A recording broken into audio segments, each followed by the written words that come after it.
la semana pasada y otra semana anterior estuvimos iniciando esta carta a los romanos y aunque no voy a hacer este resumen, sí tengo que decirte que es una carta dirigida a una comunidad a la cual no había visitado Pablo. Es compleja en el sentido de que es muy llena de conceptos del cristianismo, de lo que abrazamos teológicamente. Entonces hay muchas cosas que desafortunadamente no va a haber forma de entrar a detalle, pero que sí quiero que vayamos aprendiendo, tomando nota. ¿Alguien recuerda la semana pasada cómo le llamamos al mensaje? De pena ajena. No sé si puedas ponerlo nada más a manera de tener título. Estamos centrando la idea a través del versículo 16 y 17. Y lo que yo plantaba era, a veces hemos vivido vidas llenas de momentos vergonzosos. Todos yo creo que hemos pasado vergüenza y a nadie le gusta pasar vergüenza. No creo que haya alguien que diga, en la vida yo quisiera vivir la vergüenza todo el tiempo.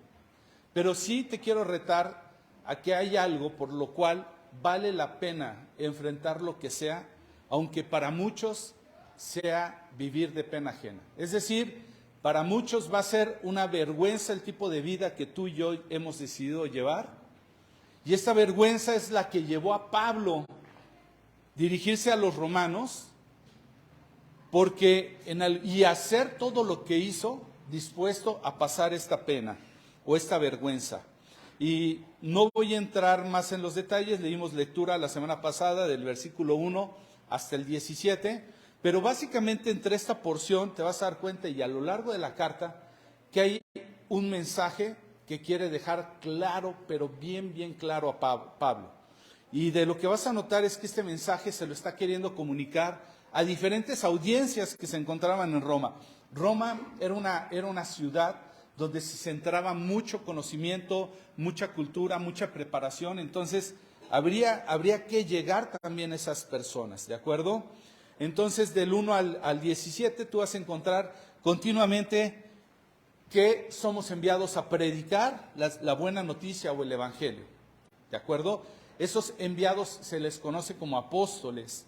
Y podríamos hacer un mensaje acerca de qué representa ser enviados de estas buenas nuevas, lo cual no vamos a poder hacer, ¿sí? Además podríamos predicar todo un mensaje acerca de cómo Dios prometió esta buena noticia. Y hay infinidad de referencias de cómo Dios había anticipado anteriormente. Esto lo encuentras en el versículo 2. Dice, Dios prometió esta buena noticia hace tiempo por medio de los profetas en las Sagradas Escrituras. Pudiéramos tener otro mensaje que hablara que esta buena noticia trata, dice el versículo 3, de su Hijo. No hay una buena noticia que no tenga que ver con su Hijo. Para aquellos que predicamos una noticia diferente, una buena noticia que no tiene que ver con su Hijo, estamos predicando un evangelio que no corresponde. No hemos venido a traer a la gente a través del engaño a decirles, tus problemas se van a liberar, vas a prosperar, vas a sanar, vas a esto, lo otro o aquello. Que lo puede hacer Dios, lo puede hacer, pero lo va a hacer con el propósito de que la gente conozca la salvación por medio de Cristo. No para ninguna otra cosa. Entonces, esta buena noticia, dice el versículo 3, tiene que ver con su Hijo. En su vida terrenal, él era el descendiente del rey David y además se mostró como el Hijo de Dios, que resucitó de entre los muertos mediante el poder del Espíritu Santo. Eso es lo que dice el 3. Podríamos tener un mensaje hablando que además en el versículo, me parece 5... Dios nos ha dado por medio de Él el privilegio y la autoridad de anunciar. Esto es un privilegio. Además, tienes la autoridad de poderlo hacer. ¿Qué es que te den la autoridad? Te lo voy a decir rápidamente en un ejemplo. Cuando yo tenía a mi hija más pequeña, la tenía muy chiquitita y la más grande la estaba maltratando. De repente, desesperada, fue conmigo. Yo la miré, la tomé así de frente y le dije, mira, le vas a decir a tu hermana que la próxima vez que se meta contigo se las va a ver conmigo. Ya se cuenta que le entregué su charola de policía judicial. Tomó un poder y agarró y dijo, ahora sí vas a ver esta mujer con quien se estaba metiendo, porque viene mi papá conmigo. Se nos ha dado la autoridad y el privilegio. Cuando tú y yo de verdad no la creamos, nos vamos a dar cuenta de esa autoridad, de ese privilegio. Y podríamos hablar todo un mensaje de ello. Bueno, no lo vamos a hacer. También podemos ver, por ejemplo, que en el versículo 8, 9, dice Pablo que él sirve a Dios con todo su corazón anunciando la buena noticia. Anunciar la buena noticia o el evangelio es para hacerlo con todo el corazón, no es a medias, no es a ratos, no es en tu tiempo libre, es poner todo tu corazón de una u otra manera.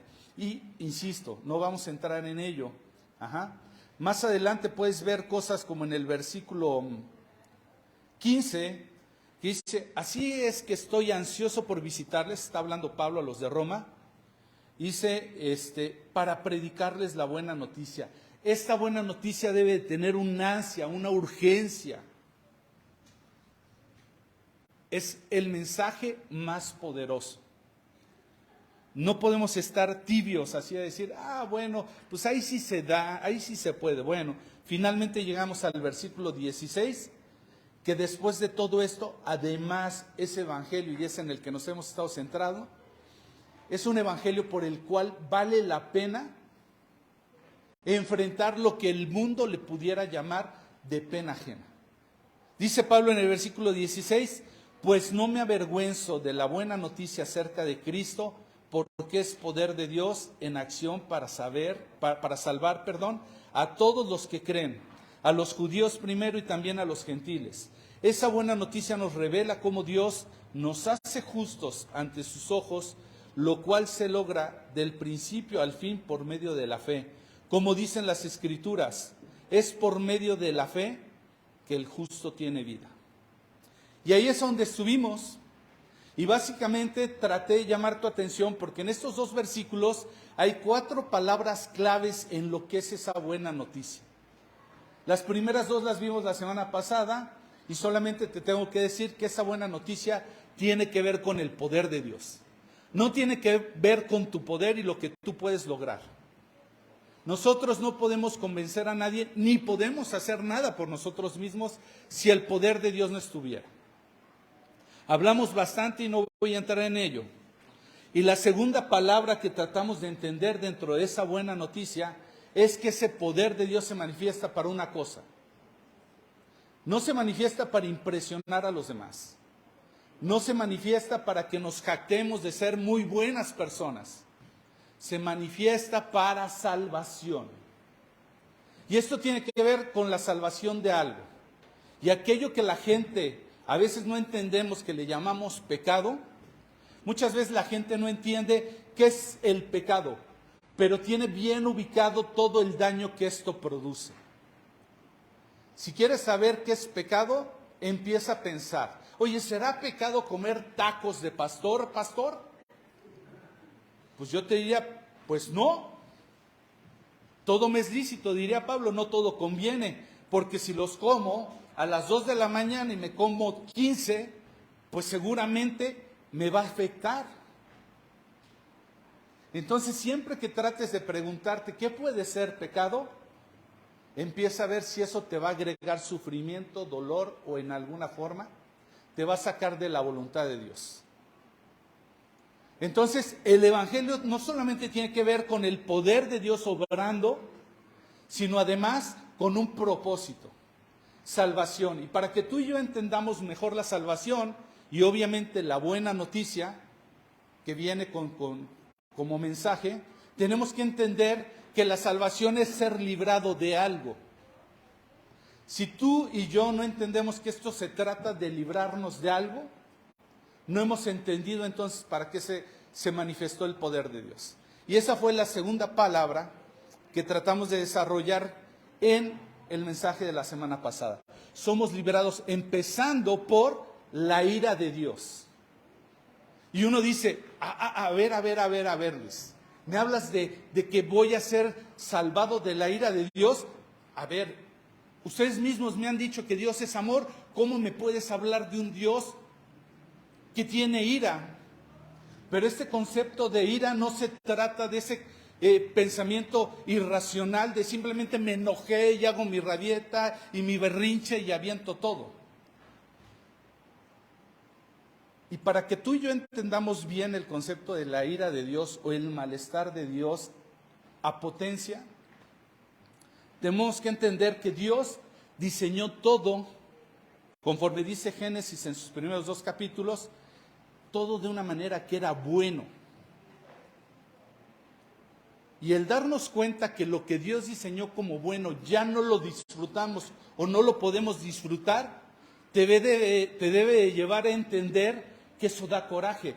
Yo veo a mis hijas, te pongo un ejemplo, mis hijas les encanta el tema de andar en la naturaleza y una de ellas particularmente diría, me gustaría acampar en medio de la nada. Incluso hay países que todavía se puede hacer. Pero yo le digo, oye, nos vamos a donde tú me digas a acampar, ¿tú te irías con tus 4 mujeres a acampar en medio de la nada? A veces salir al súper te da miedo. ¿No te gustaría regresar a ese momento en donde pudieras libremente disponer y hacer de lo que Dios había creado?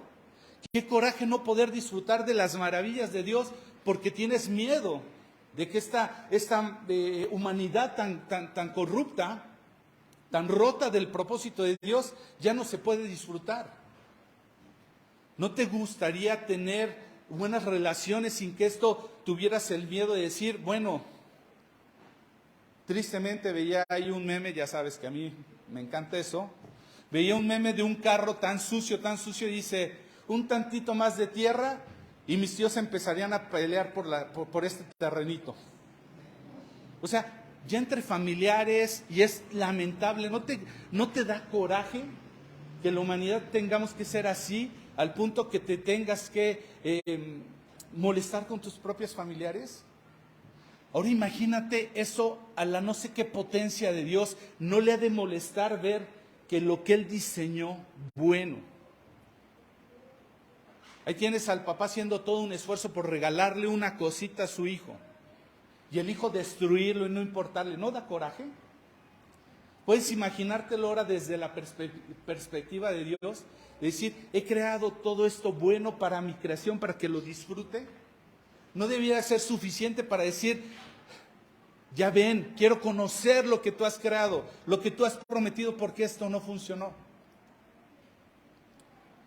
En ese sentido podemos entender la ira de Dios y podemos entender un Dios airado contra sus enemigos, contra todos los que se levantan en querer destruir lo que Él había creado. A eso se refiere. Y entonces tenemos un Dios airado porque antes de conocerlo, yo era enemigo de Dios. Y aún cuando lo conozco, todavía no aprecio y valoro y guardo las cosas que Dios creó. Y tengo que arrepentirme, y tengo que venir a Él y decirle, pequé contra ti. En otras palabras, fallé contra lo que tú creaste. Estoy yendo en contra de la voluntad que tú tenías para esto. Le mentí a mi hermano, eso es ir en contra de lo que tú creaste. Creaste una relación entre nosotros pura y buena. Y por eso es que nos arrepentimos. Entonces, entender de qué somos librados es entender que íbamos contrarios a Dios, enemigos de Dios, nos oponíamos a Dios. Y ahora por medio de Él es que poco a poco caminamos hacia su voluntad. ¿Te das cuenta? Esa fue la segunda cosa que trae esta buena noticia. No solamente ver el poder de Dios, sino verlo para liberar, para salvar cada una de las cosas que Él creó, empezando por su creación más preciosa que somos tú y yo. Entonces, entender el Evangelio correctamente es saber que ha venido el poder de Dios, ¿para qué? Para salvación, para librarnos de las consecuencias. Y el día de hoy vamos a hablar de la tercera palabra clave que tiene que ver con esta buena noticia. Y la tercera palabra clave, te voy a recordar lo que dice el versículo 16 y 17. Esto es en la carta a los Romanos, capítulo 1, para que vayas conmigo. Dice, pues no me avergüenzo de la buena noticia acerca de Cristo, porque es poder de Dios, ya lo vimos, en acción, ¿para qué? Para salvar. Pero dice, a todos los que creen. A todos los que creen.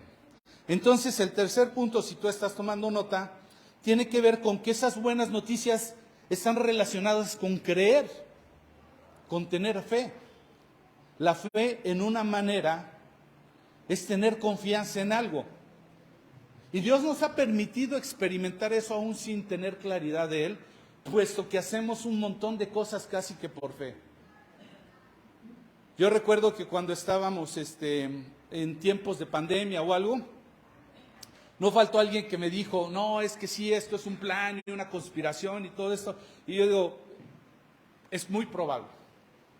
No, y es que nos quieren envenenar y esto, y a lo mejor a través del agua. Y yo digo, mira mi hermano, por años algunos de nosotros tomado Coca-Cola, no tenemos la mínima idea de qué contiene ese líquido.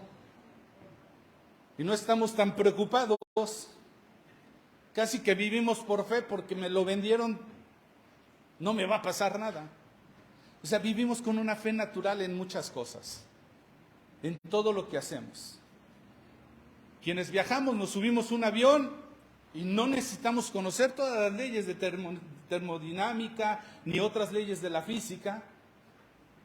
Simplemente decimos, bueno, pues yo creo por fe, de alguna forma, confío, me voy a subir y yo creo que voy a llegar a tal lado.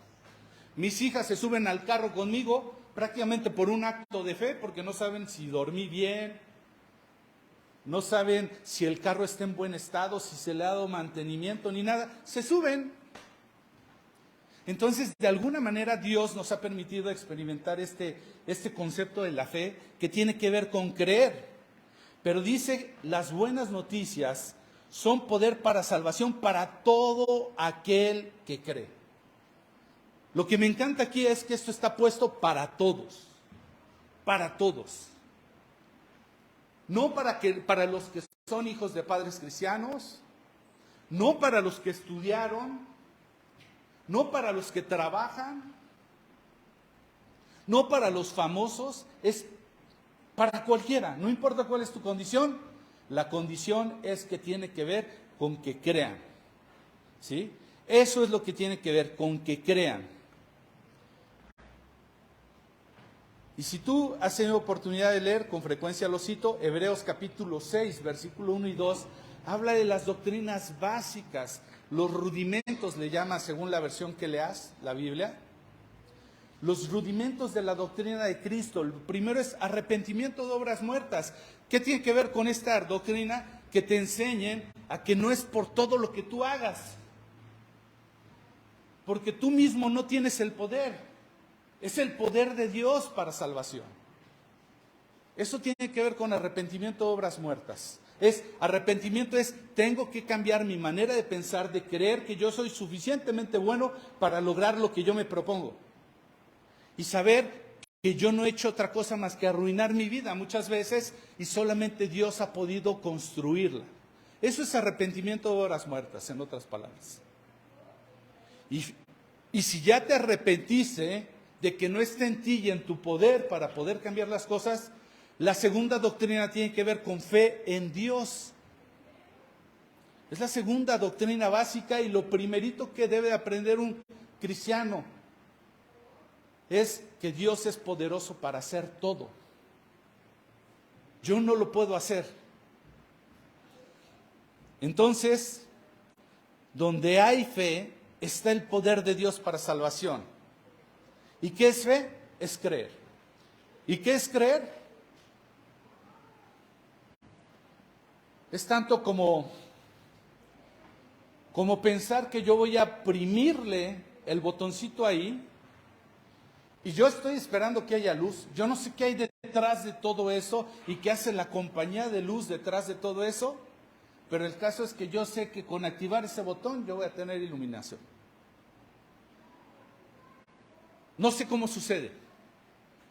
Yo no sé si tú sepas y conozcas y comprendas todos los conceptos de cómo se genera toda esa electricidad, desde dónde viene y cómo funciona, pero el caso es que ahí está la luz. Y esa confianza no tiene que ver con solamente confiar, tiene que ver con la palabra de Dios. La fe de la que habla la Biblia no es una fe ciega, no es un paso al vacío, sino es un paso bien consciente de quién lo dijo, dónde lo dijo, cómo lo dijo y para qué lo dijo. Entonces, la fe a la que nosotros nos incitamos como seguidores de Jesús es para ver qué dijo Jesús. No es simplemente, yo voy a creer algo por creer. Eso se llama misticismo. Eso se llama superstición. Solamente porque yo lo creo así va a suceder. Pero la fe de la que habla la Biblia es aquella que no es un paso al vacío.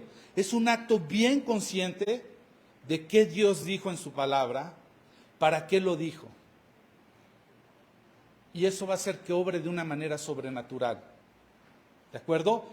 Lo describe en Hebreos 11:1 de esta manera. La fe demuestra la realidad de lo que esperamos y es la evidencia de las cosas que no podemos ver. Pero la misma Escritura nos enseña que esa fe va a venir del oír la palabra de Dios.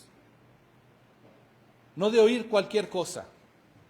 Entonces yo creo lo que creo y puedo tener esta seguridad o puedo tener esta confianza, esta realidad de lo que estoy esperando, porque simplemente porque Dios lo dijo. Porque Dios es poderoso para hacerlo. ¿Te das cuenta? Entonces tiene que ver que esta oportunidad de salvación, de que se manifieste el poder de Dios para librarnos de algo, está puesta al alcance de todos. Pero el requisito es creer. ¿Creer en qué? Romanos capítulo 10, versículos del 8 al 11 lo dice de esta manera. En realidad dice, el mensaje está muy al alcance de la mano. Está en tus labios y en tu corazón. Y ese mensaje es el mismo mensaje que nosotros predicamos. ¿Acerca de qué? De la fe. Si declaras abiertamente que Jesús es el Señor y crees que Dios lo levantó de los muertos, serás salvo. Pues es por creer en tu corazón que eres hecho justo a los ojos de Dios y es por declarar abiertamente que tu fe, que eres salvo. Como lo dicen las Escrituras, todo el que en Él confía jamás será avergonzado. Y aquí lo que Pablo está diciendo, ¿sabes qué? Es que apunta de alguna manera no a una vergüenza que va a evitar confiar en Dios, sino todo lo contrario.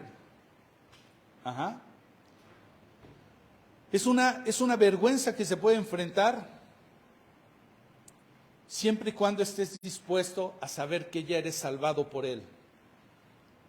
Y aquí quiero profundizar un poquito más, porque a veces estamos luchando con la idea de querer agregar algo para salvarnos. La Escritura misma en el primer capítulo de Romanos nos empieza a decir que con Cristo es más que suficiente. No hay nada más que le podamos agregar. Cuando el Señor Jesús está en la cruz y Él dice consumado es, en otras palabras es como si hubiera dicho ya está pagado, completito. Pero a veces no sé qué idea tenemos en la mente, que es como cuando uno comprara su casa y estuviera pagando abonitos y de repente alguien llegara y dijera, ahí te va el depósito completo, y tú de todas maneras cada mes o cada día o quisieras ir a llevar un paguito. Te van a decir en el banco, ¿esto para qué? No, es que yo quiero abonar para que mi casa sea liberada. Pero si ya vinieron a pagar, ¿quién va a querer seguir pagando? ¿Acaso hay algo, y esto lo vamos a aprender un poquito más adelante, pero quiero que entiendas que no hay nada más que le podemos agregar a nuestra salvación? Pero para ello hay que creer en dos cosas.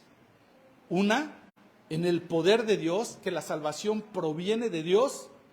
Y dos, que ese poder fue para salvarte de algo.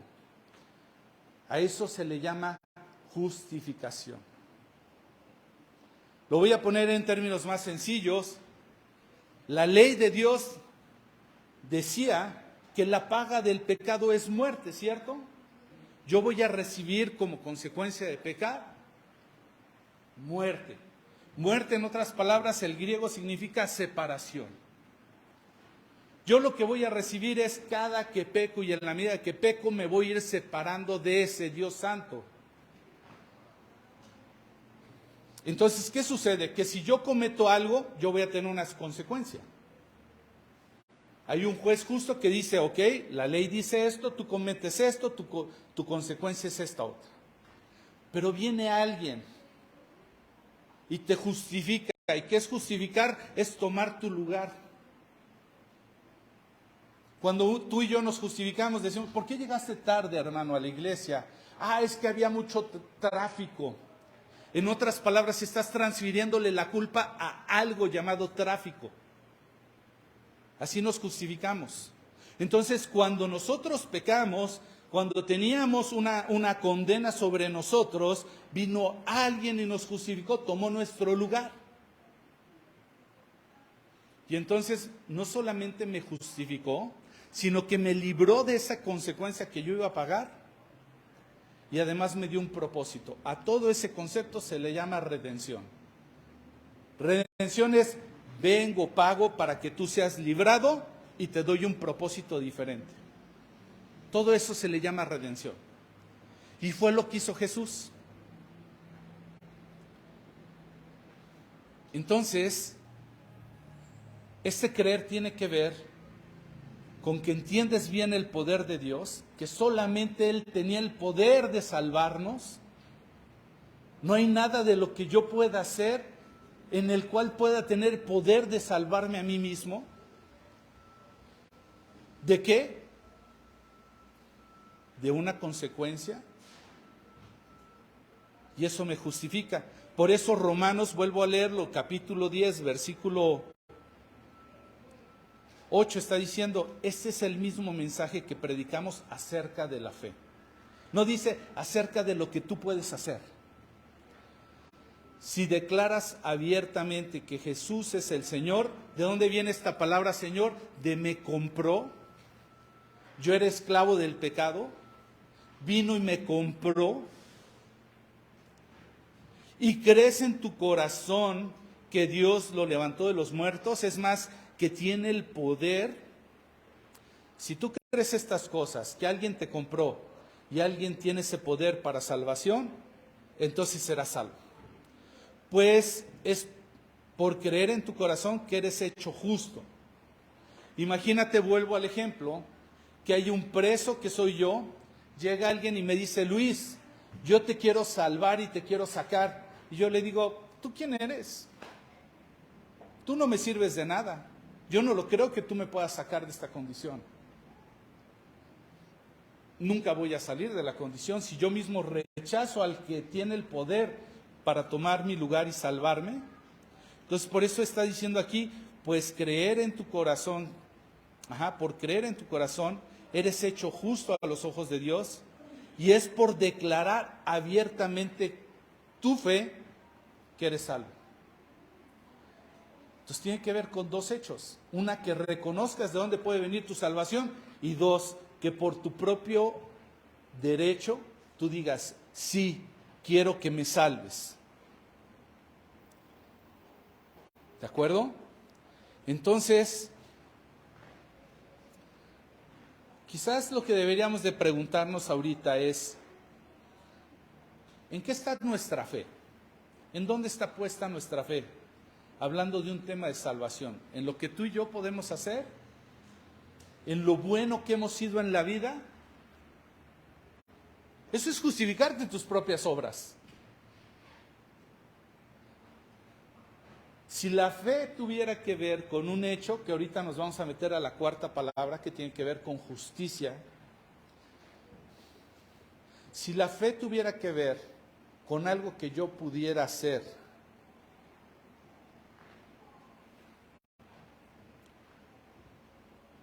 entonces ya no estaría en Jesucristo. Ahora, ¿dónde está puesta nuestra fe? Porque eso va a depender, de eso va a depender si estás dispuesto a pasar lo que para muchos es una vergüenza, el Evangelio. Si tu fe está bien clara, bien fundamentada, En otras palabras es, si tú sabes lo que eso representa, no te va a importar lo que otros digan. Entonces, esta buena noticia tiene que ver con el poder de Dios haciendo algo, que es salvarnos. ¿De qué? Del poder del pecado. ¿Y cómo lo hace? Pues lo hace cuando creemos. Y este creer te lleva a varias acciones. Yo no puedo decir, sí, ven, sálvame. Yo creo que tú eres mi Señor, que tú has pagado. Y empezar a hacer mi vida como yo quiero. Porque entonces no soy aquel que lo reconoció como Señor. En el primer mensaje lo dijimos. Para entender quiénes somos, primero hay que entender a quién le pertenecemos. Si Jesús es mi Señor, yo voy a saber de quién soy. Pero si otro es mi Señor, entonces voy a tener otra identidad diferente. Hasta aquí, la buena noticia o el Evangelio tiene que ver con tres cosas. El poder de Dios para salvarnos, para todos los que creen. La forma en la que lo hace es a través de creer. Y voy a entrar en un último punto y tenía que ver con esta justicia de Dios. Porque la buena noticia tiene que ver con que Dios es justo. Yo creo que todos lo sabemos. ¿Habías oído que Dios es justo? ¿Y cómo puede convivir una verdad así de fuerte? Decir, hay un Dios justo, hay un Dios que no se le puede sobornar, que Él sabe todo lo que hacemos, pero que a su vez es un Dios amoroso. ¿Cómo podemos balancear esta idea? ¿Sí? Lo primero que vamos a ver es que cuando tú y yo tenemos fe en esto que hemos leído, que es en la obra de Jesucristo, Dios empieza a activar su justicia. ¿De acuerdo? Vuelvo a Romanos 10:8 y te lo vuelvo a leer. El mensaje está muy al alcance de la mano, está en los labios y en el corazón. Y este mensaje es el mismo mensaje que nosotros predicamos acerca de la fe. Si declaras abiertamente que Jesús es el Señor y crees en tu corazón que Dios lo levantó de los muertos, serás salvo. Pues por creer en tu corazón que eres hecho justo a los ojos de Dios, es por creer en tu corazón que eres hecho justo a los ojos de Dios, y es por declarar abiertamente tu fe que eres salvo. Como dicen las Escrituras, todo el que en Él confía jamás será avergonzado. Y Dios nos dio su justicia por medio de Cristo, ya que nosotros nunca hubiéramos podido lograrlo, ya lo vimos. Y por esa razón es que no podemos perder nuestra salvación. La gente se pregunta, y esto no es nuevo, ¿sí? La gente creía que por sus propios actos, ¿sabes que con frecuencia llegaban y vemos en los evangelios y le decían al Señor, bueno, ya hice esto y esto y esto y esto, ¿qué más tengo que hacer para poder ser salvo? Había una genuina preocupación por las personas. La gente creía que podía hacer las cosas, pero la Escritura nos habla de que no hay uno que no peque. ¿Cómo podríamos cumplir la exigencia de la ley de Dios si no hay uno que no peque? Pues para poder salvos solamente pudimos ser salvos por medio de alguien que cumplió todo. Jesucristo, sin pecado, hecho igual a los hombres pero sin pecado. Él tomando mi lugar, Él cumpliendo la parte que le demandaba Dios a través de su ley. Por un lado, Dios en su justicia demanda un cumplimiento, Jesús lo cumplió. ¿De acuerdo? Entonces tenemos que la justicia de Dios es por medio de Jesucristo, ¿sí? No la podemos perder, pero si leemos Filipenses capítulo 2:12, nos dice que nos ocupemos en nuestra salvación. ¿Qué significa ocuparse de nuestra salvación? Imagínate que yo llego a este ejemplo de la cárcel, llego, te hago libre, te dejo libre, yo me quedo en tu lugar, te dejo libre, y tú vas y cometes lo mismo que te había llevado a la cárcel. Estás menospreciando lo que hicieron por ti. No te estás ocupando de aquello para lo cual te hicieron libre. Y eso tiene que ver con ocuparse en tu salvación, en valorarla, en apreciarla. No tiene que ver con perderla, ¿sí? Porque si las personas no la ganamos, ¿qué podríamos hacer para recuperarla? ¿Sabes que hay personas que lamentablemente están viviendo con una angustia de decir, es que a lo mejor ya la perdí? Y dime, si Cristo, que cumplió la ley completita sin haber pecado, apenas fue lo que pudo satisfacer la demanda de Dios, ¿tú y yo qué podríamos hacer para volver a recuperar? Hebreos dice que no, después de Cristo no puede haber otro, con una sola ofrenda y para siempre. ¿Te das cuenta?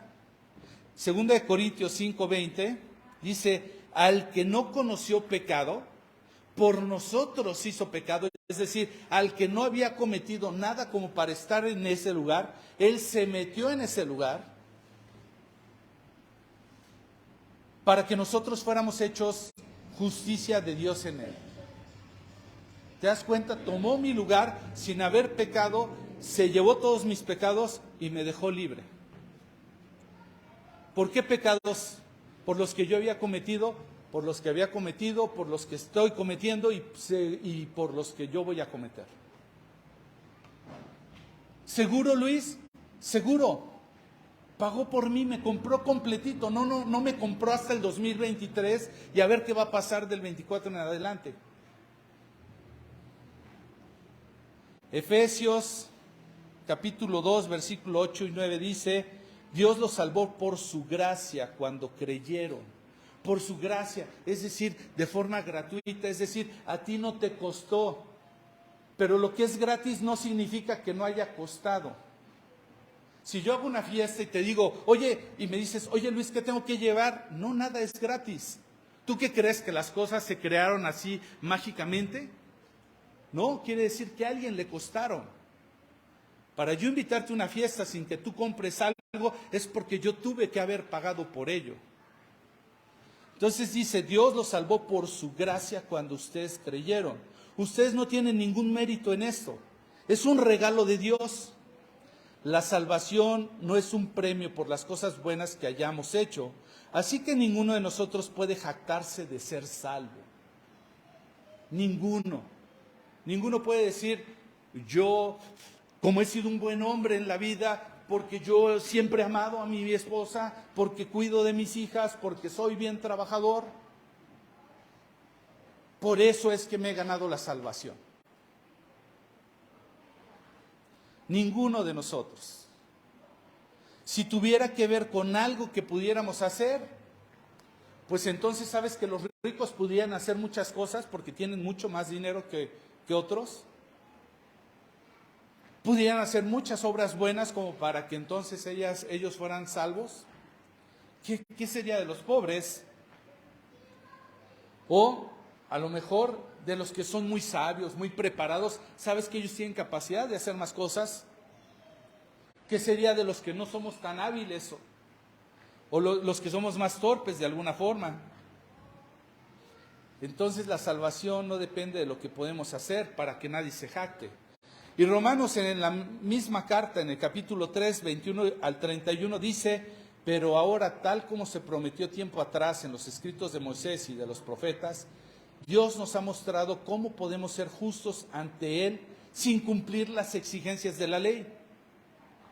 Dios no nos hace justos a sus ojos cuando ponemos nuestra fe, Dios nos hace justos a nosotros cuando ponemos nuestra fe en Jesucristo.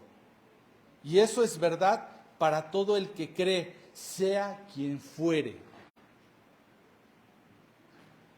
No hay condición, no hay judío, no hay gentil, es para todos. No hay rico, no hay pobre, no hay esclavo, no hay libre que no pueda tener derecho a esto. Dice el versículo 23, pues todos hemos pecado, nadie puede alcanzar la meta gloriosa establecida por Dios. Sin embargo, en su gracia, Dios gratuitamente nos hace justos a sus ojos por medio de Cristo Jesús, quien nos liberó del castigo de la quien nos liberó del castigo de nuestros pecados, pues Dios ofreció a Jesús como el sacrificio por el pecado.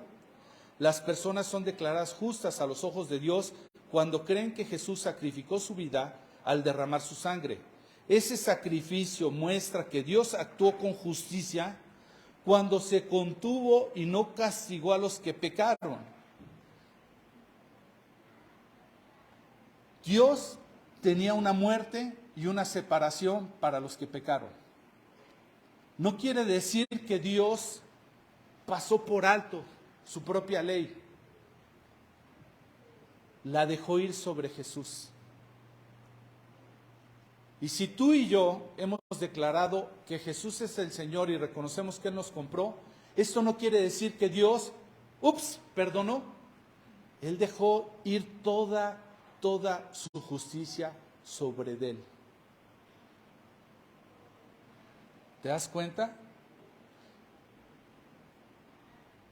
Dice aquí, las personas son declaradas justas a los ojos de Dios cuando creen en que Jesús sacrificó su vida al derramar su sangre. Ese sacrificio muestra que Dios actuó con justicia. Cuando se contuvo y no castigó a los que pecaron en el pasado, porque miraba hacia el futuro y de ese modo los incluiría en lo que llevaría a cabo en el tiempo presente. Dios hizo todo esto para demostrar su justicia, porque Él mismo es justo e imparcial, y a los pecadores los hace justos a sus ojos cuando creen en Jesucristo. Se entiende como un Dios que es justo y que juró que habría de dejar ir toda su justicia sobre aquellos que se levantaron contra Él. Él, por medio de Jesucristo, Él mismo cumplió y a la vez pagó. Cumplió las exigencias que tú y yo no podíamos cumplir y además pagó por todo lo que tú y yo nos merecíamos. Dice más adelante el 27, ¿podemos entonces jactarnos de haber hecho algo para que Dios nos acepte? No, porque nuestra libertad de culpa y cargo no se basa en la obediencia a la ley, está basado en la fe. Así que somos hechos justos a los ojos de Dios por medio de la fe y no de obedecer la ley. Después de todo, ¿acaso Dios es solo Dios de los justos? ¿No es también Dios de los gentiles? Claro que sí. Hay un solo Dios y Él hace justas a las personas, tanto a los judíos como a los gentiles, únicamente por medio de la fe. Entonces, si hacemos énfasis en la fe, ¿eso significa que nos podemos olvidar de la ley? Por supuesto que no. De hecho, solo cuando tenemos fe cumplimos verdaderamente la ley. No sé si esté entendiendo todos los conceptos, pero el Evangelio es un mensaje y una buena noticia que tiene que ver para todos, que no tiene que ver con lo que cada uno de nosotros podemos hacer, que es con lo que Dios puede hacer para salvarnos, librarnos, pagando Él, sufriendo Él en nuestro lugar. Y de todas maneras con eso se haga su justicia.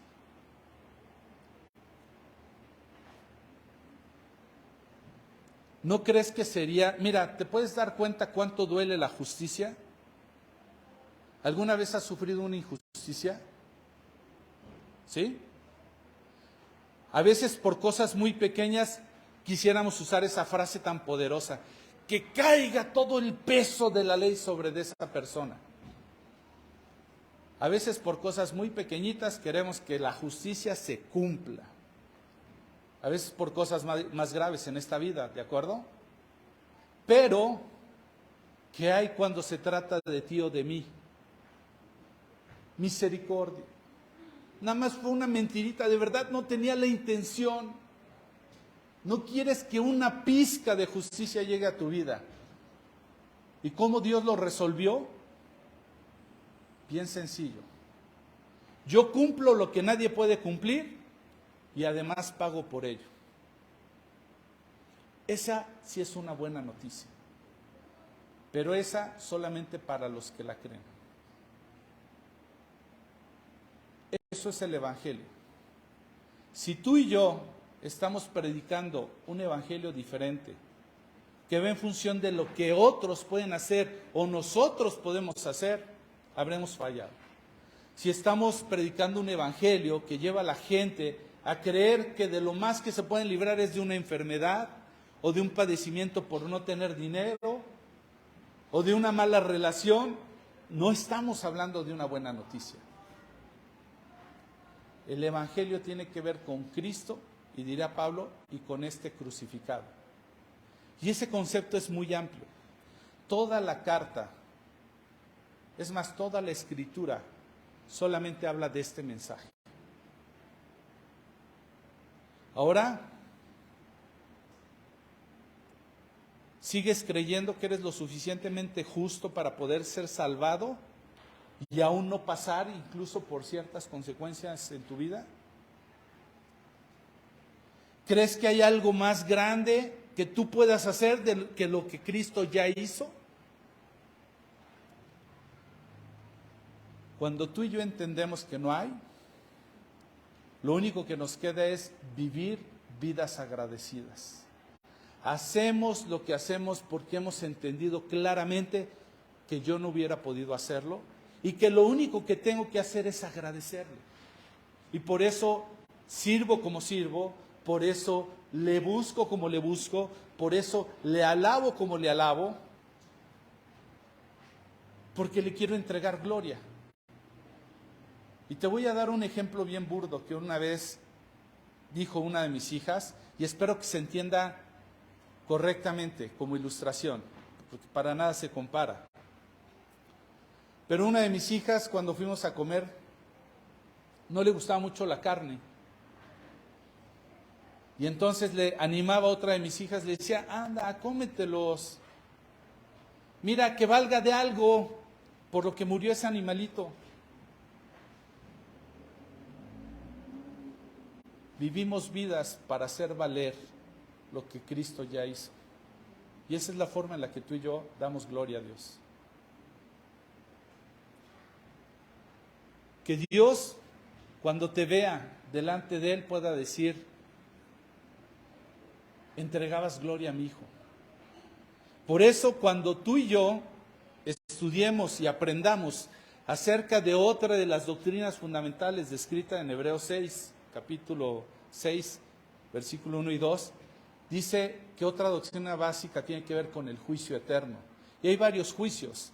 Y en uno de ellos nos vamos a presentar aquellos que reconocimos a Jesús para rendir cuentas por todo lo bueno o malo que hicimos, porque aquellas cosas que no le dieron la gloria se van a purificar como por un horno y no van a pasar. Pero aquellas cosas con las que le dimos gloria se van a hacer galardones que no nos vamos a poder quedar nosotros, porque no lo hicimos por nosotros mismos, lo hicimos gracias a su Espíritu Santo. Y entonces, por eso se nos dice que somos los gloria a Dios a cada rato. Oye, ¿por qué hiciste esto? Gracias que lo hiciste. Mira, no, gloria a Dios, Él lo hizo. Gloria a Jesús. Y le entregamos la gloria por eso. Entonces vamos a terminar esperando entender bien de este evangelio, del cual no vale que diga no puedes avergonzarte, vale demasiado como para vivir con vergüenza. Porque en ese evangelio está detrás el poder de Dios para cambiar personas. Porque hay salvación de gente que vive las consecuencias del pecado y necesita un encuentro con Dios. Porque el solo creer, y entre más conocemos a Dios, más lo entendemos y entonces podemos descansar en Él. Cuando una persona entiende bien el evangelio, se disipan sus dudas, se pone firme en sus convicciones, valora lo que tiene y ¿sabes qué hace? Lo comparte. Quiero que Dios nos permita ser una iglesia entendida, porque nada de lo que hacemos en este lugar va a tener sentido si ese evangelio no está llevando, o esa buena noticia que tú y tú y tú y cada uno de nosotros lleva a los demás, si esa noticia no está trayendo a salvación a la gente, de nada sirve lo que estamos haciendo. Todo lo que hacemos gira en torno a esta buena noticia. Amén.